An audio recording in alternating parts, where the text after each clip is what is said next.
اور ان کے بچوں کو مارا، سو اس نے ان سب کو قتل کیا، اور اس کے دماغ میں صرف یہی خیال تھا کہ کس طرح وہ تخت حاصل کرے، ملکہ بن جائے۔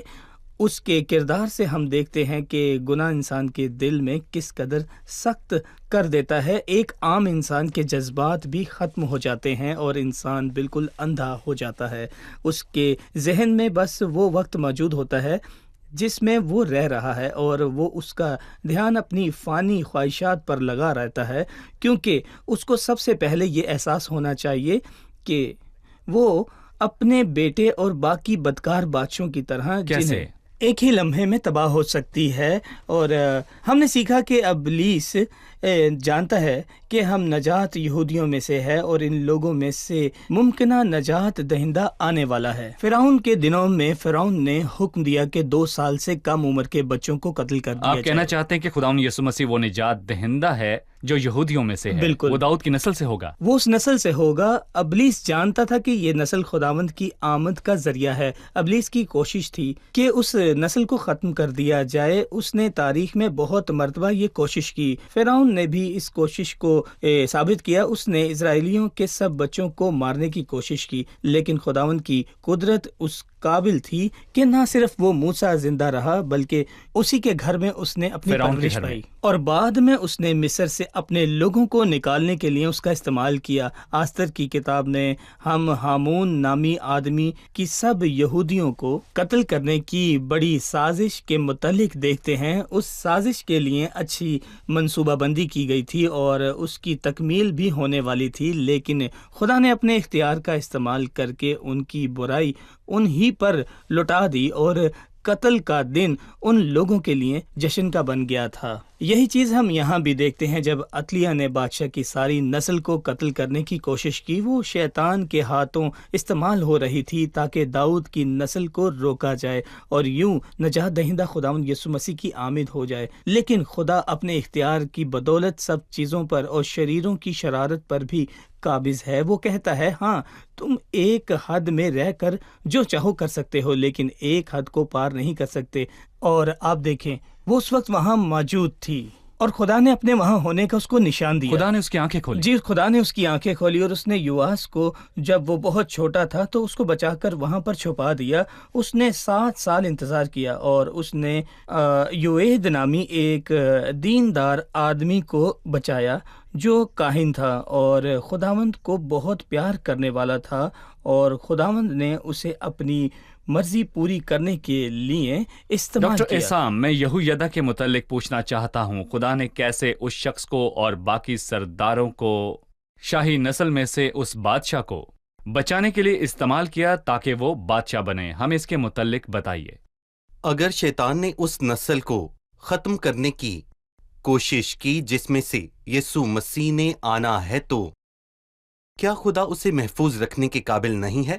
کیا خدا اس قابل نہیں ہے کہ اس نسل میں سے کسی کو علیحدہ رکھ چھوڑے؟ اور مجھے ایسا لگتا ہے کہ ایسا ہی ہوا، کیونکہ جب ہم یہواس کی پھپھو کے بارے میں پڑھتے ہیں اور اس کے شوہر یہویدا کاہن کے متعلق جو کہ عزت دار آدمی تھا، اس نے اسے چھپا دیا، ایک چھوٹے بچے کو چھپا دیا، اور تھوڑا بڑا ہونے کے بعد کیا وہ باہر کھیلنے نہیں جاتا ہوگا؟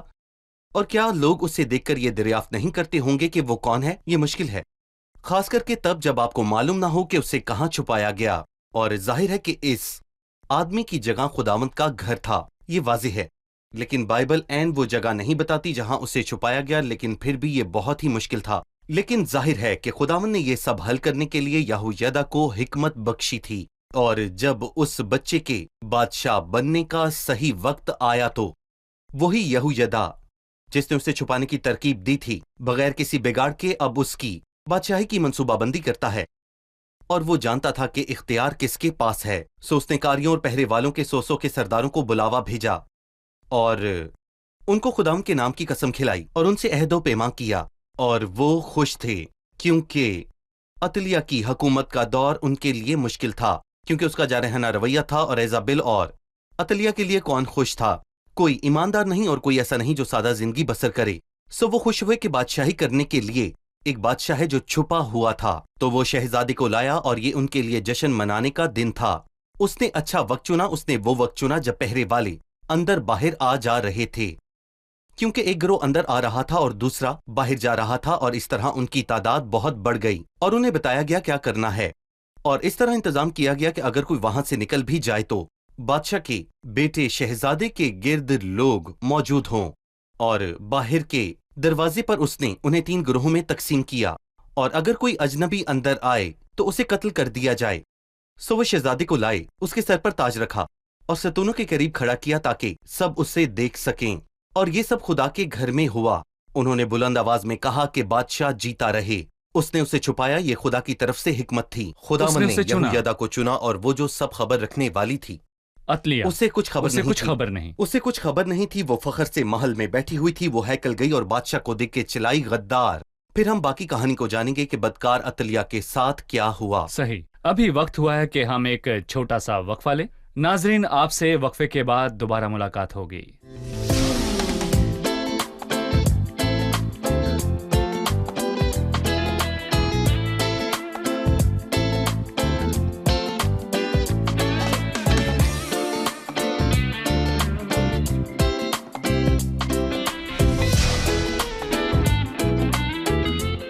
خوش آمدید، آئیے چلتے ہیں مہمانوں کی طرف اور جانتے ہیں ان کا سوال پوچھیے۔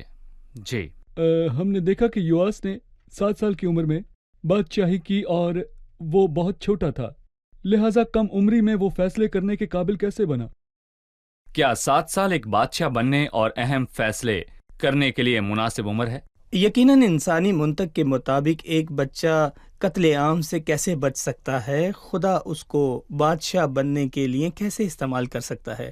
وہ سلطنت کیسے کر سکتا ہے جبکہ وہ صرف 7 سال کا ہے؟ لیکن خدا اپنے کاموں میں الہی قدرت استعمال کرتا ہے، جیسا کہ ہم نے ڈاکٹر آسام سے سنا۔ اس ساری بدکاری کے دوران یوید موجود تھا جو دیندار کاہن تھا، لیکن خداوند اسے اپنی مرضی کے مطابق استعمال کرنے کے لیے تیار کر رہا تھا، اور جیسا کہ ہم نے دیکھا کہ اس نے کیسے حکمت سے اس لڑکے کو بادشاہ کے تک پہنچایا، اور یہ حکمت اسے محنت یا عقل مندی سے نہیں بلکہ خداوند کی طرف سے حاصل ہوئی۔ جب خداوند اپنے مقصد کو پورا کرنا چاہتا تھا وہ ساری حکمت اور صلاحیت عطا کرتا ہے، اور ہم نے دیکھا کہ بدکار عطلیہ نے اپنی تمام بدکاری سمیت اس جال میں گر پڑی۔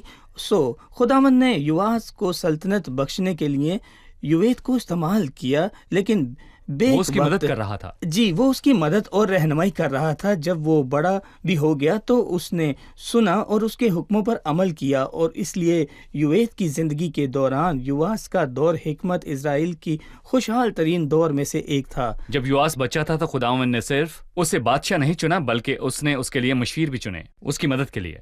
ڈاکٹر احسان، میں چاہتا ہوں کہ آپ عطلیہ کی کہانی کو جاری رکھیں۔ اس کا رد عمل کیا تھا، اور جب اسے یہ لگتا تھا کہ بادشاہ کی ساری نسل ختم ہو گئی ہے تو اسے یواس کے بادشاہ بننے کے بارے میں کیسے پتا چلا؟ جی بالکل، جب وہ محل میں تھی تو اس نے شور سنا اور وہ دیکھنے کے لیے باہر گئی۔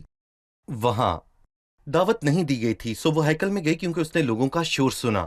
وہ ہیکل میں گئی اور خوفناک منظر کو دیکھ کر دنگ رہ گئی، اور وہ بہت ہی حیران تھی۔ اور بائبل ہمیں چند تاثرات کے بارے میں بتاتی ہے جس سے ظاہر ہوتا ہے کہ وہاں جشن ہو رہا تھا، کیونکہ شرارت کا جوا بھاری ہوتا ہے۔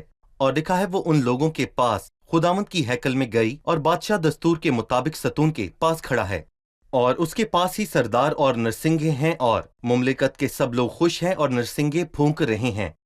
تو معاملہ یہ ہے کہ یہویدا نے کوئی سیاست نہیں کی، کیونکہ سب لوگ وہاں موجود تھے اور اس بادشاہ سے خوش تھے اور اس شریر عورت کو رد کر رہے تھے۔ تب وہ چلائے کہ یہویدا غدار ہے، اور یہویدا نے انہیں اسے باہر لے جانے کا حکم دیا کہ وہ خداوند کے گھر میں قتل نہ کی جائے۔ سو وہ جانتے تھے اور وہ اسے باہر لے گئے اور قتل کیا۔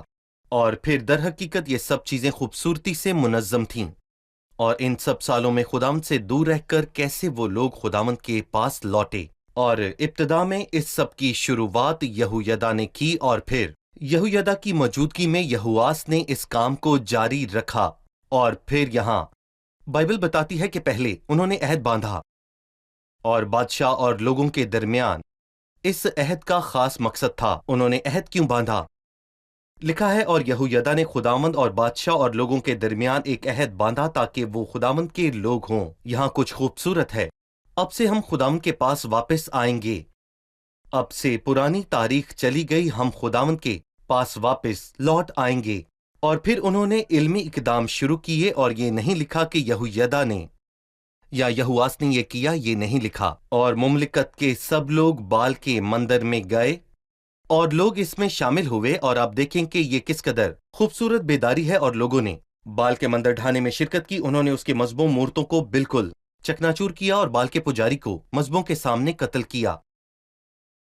اور پھر انہوں نے ہیکل کی دیکھ بھال کی، ہیکل کی دیکھ بھال، اور پھر چاہے وہ یہویدا کی وجہ سے ہو یا پھر اس بادشاہ کے سبب سے، خداوند نے انہیں قائم رکھا۔ اسے بچپن سے ہی خداوند کے گھر کی پرواہ تھی، اس سے ہیکل کی اور ہیکل میں لائی گئی چاندی کی بھی پرواہ تھی کہ ہیکل کی مرمت کیسے کی جائے۔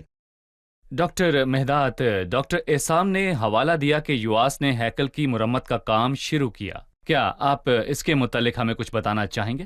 یواس کے ایام میں چیزیں کیسی تھیں اور ہیکل کی دیکھ بھال کرتے کرتے ایک روحانی بیداری کیسے آئی؟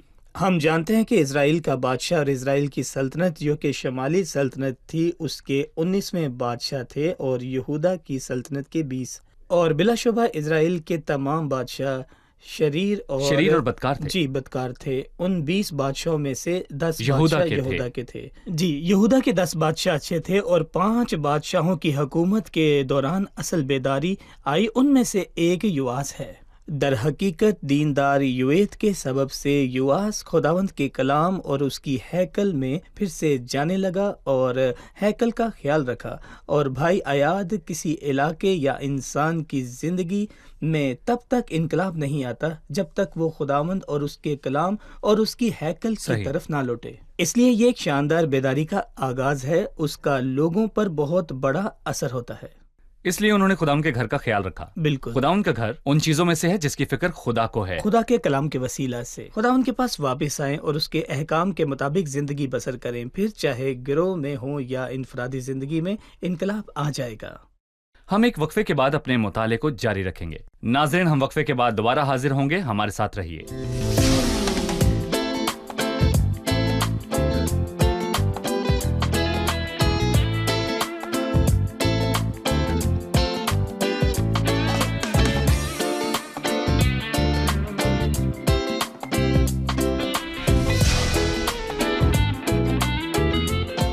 خوش آمدید، ہم دوبارہ حاضر ہیں۔ ہم دوسرے سلاطین کے 12ویں باب کے اس اہم حصے کا مطالعہ جاری رکھیں گے۔ ڈاکٹر احسام، میں چاہتا ہوں کہ آپ یواس کی بادشاہی کے دنوں کی چند خصوصیات ہمیں بتائیں۔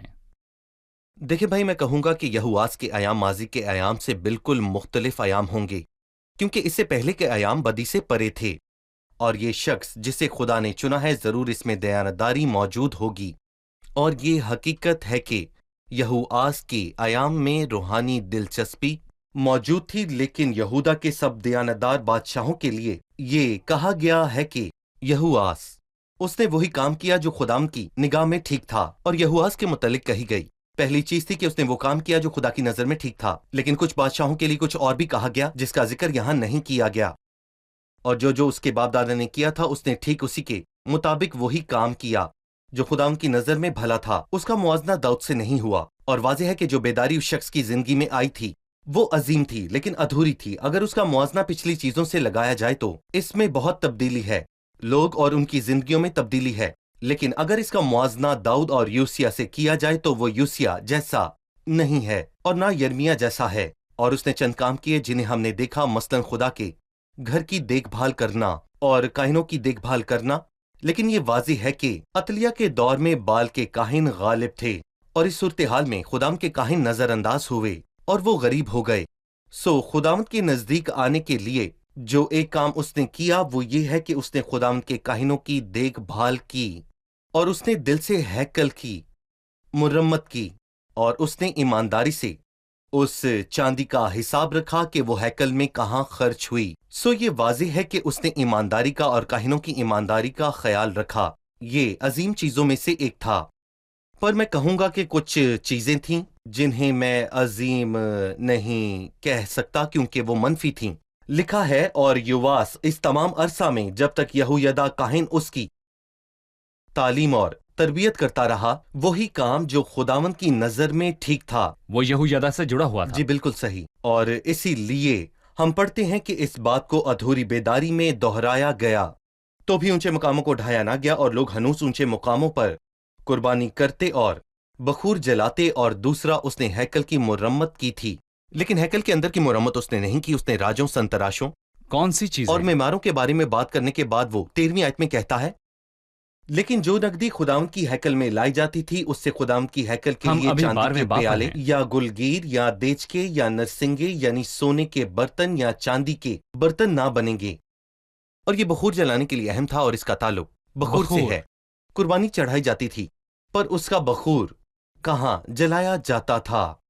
گلگیر اور دیچکے نہیں بنے، اور گلگیر اور دیچکوں کا کام دراصل ہیکل کی روشنی کو ٹھیک رکھنا تھا۔ ڈاکٹر احسان، میں چاہتا ہوں کہ ناظرین کو اچھی طرح سمجھ آ جائے، اس لیے آپ بتائیں کہ بخور جلانے اور قربانی چڑھانے کا آپس میں کیا تعلق ہے، یہ جاننے کے لیے اس قربانی میں کیا کمی تھی، احبار کی کتاب میں یا بائبل کی کسی بھی کتاب میں؟ دیکھیں، قربانی کا اصل مطلب کیا ہے کہ خداوند کے حضور خوشبو پہنچے۔ اور یہ پرانے عہد نامے کا یہ دستور پرانے تھا جو عہد نامے مسیح کی کا قربانی کی دستور علامت تھا، ہے۔ جو مسیح کی قربانی یا مسیح کی زندگی میں یا اس کی قربانی پر اس کی خوشبو کی علامت ہے۔ صحیح۔ یہ خوشبو خدا کے دل کو تازہ کرتی ہے، اور یہ خوشبو بخور سے اٹھتی ہے، تو کفارے کے دن میں کہوں گا کہ ایک خاص بخوردان کا استعمال ہوتا تھا، اور کسی کو بھی خون یا بخور کے بغیر اندر آنے کی اجازت نہیں تھی۔ یہاں بخور کے بغیر قربانی چڑھائی جا رہی ہے۔ بخور کے بغیر۔ صحیح۔ دوسرا، خیمہ اجتماع کے اندر روشنی کے لیے گلگیر اور دیچکے استعمال کیے جاتے تھے، اور یہ اس بات کی گواہی تھی کہ وہ صاف ہے، اور اس سے نکلی ہر چیز گلگیر اور دیچکے سے صاف ہوئی ہے جو یہاں نہیں رکھے ہوئے، تو یہ صاف ہے کہ یہ گواہی وقت کے ساتھ زائل ہو جائے گی، یہاں تک کہ نرسنگے بھی نہیں ہیں۔ اور ظاہر ہے بیداری تو آئی، لیکن اس کا اثر وقت کے ساتھ زائل ہو گیا۔ کیونکہ پہلے وہ یہویدا کاہن سے جڑی تھی، اور یہ ظاہر ہے کہ جو کسی کے سہارے چلے وہ زیادہ دیر تک نہیں چل سکتا، اور اس الہی کام کے جاری رکھنے کو یقینی بنانے کے لیے خداوند سے براہ راست جڑے رہنا بہت ہی لازمی ہے۔ صحیح۔ اب مہمانوں کی طرف چلیں گے اور جانیں گے کہ ان کا سوال کیا ہے۔ 12ویں باب کی 3 آیت میں لکھا ہے کہ تو بھی اونچے مقام ڈھائے نہ گئے، اور لوگ ہنوز اونچے مقاموں پر قربانی کرتے اور بخور جلاتے تھے۔ اگر وہاں روحانی انقلاب برپا ہوا تھا تو اونچے مقام اب تک وہاں کیوں کر قائم تھے؟ ہم کیسے کہہ سکتے ہیں کہ یواس کا دور روحانی بیداری اور انقلاب کا دور تھا جبکہ اونچے مقام اب بھی قائم تھے؟ جیسا کہ ہم نے بھائی اسام سے سنا، پہلے کے مقابلہ میں وہ بیداری کا دور تھا، یہ بہت بڑی بات تھی، لیکن اس کے ساتھ ساتھ یہ مکمل انقلاب نہیں تھا۔ خداوند فرماتا ہے انسان کو خداوند کے پاس لوٹنے کے لیے شریر اپنی راہ کو ترک کرے اور بدکار اپنے خیالوں کو، اور وہ خداوند کی طرف پھرے اور وہ اس پر رحم کرے گا، اور ہمارے خدا کی طرف، کیونکہ وہ کثرت سے معاف کرے گا۔ انسان کو پورے دل سے خداوند کے پاس لوٹنے کے لیے اپنی زندگی سے تمام بری چیزوں کو ترک کرنا ہوگا۔ یہ بادشاہ واپس آیا اور ایک انقلاب برپا ہوا، اور یہ لوگوں کے لیے برکت کا باعث تھا، لیکن جیسا کہ ہم نے سنا کہ اس نے کچھ چیزوں کو درست کیے بغیر چھوڑ دیا۔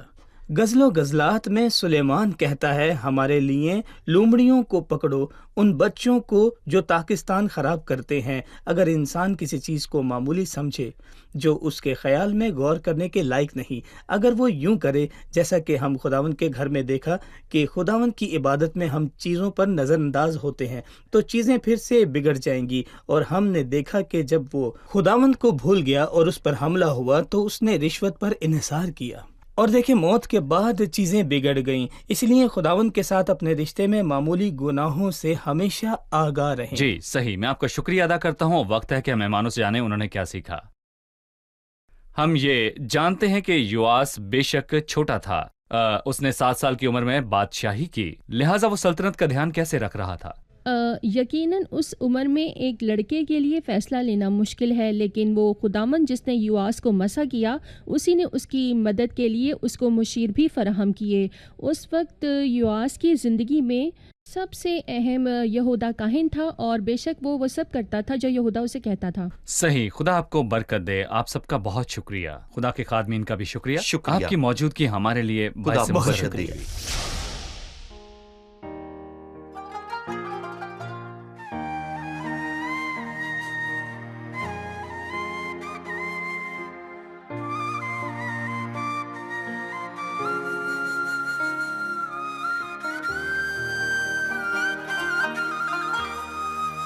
باسم ربنا يسوع أتينا ذا المكان نعبد. باسم ربنا يسوع أتينا ذا المكان نعبد. باسم ربنا يسوع أتينا ذا المكان نعبد. يسوع نعبد ربنا يسوع. فانسى نفسك إذن وفكرن فيه واعبدن. فانسى نفسك إذن وفكرن فيه واعبدن. فانسى نفسك إذن وفكرن فيه واعبدن. يسوع اعبدن ربنا يسوع.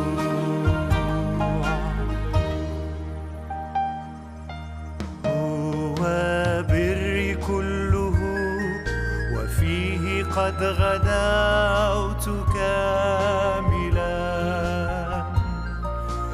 هو بري كله وفيه قد غدوت كاملا.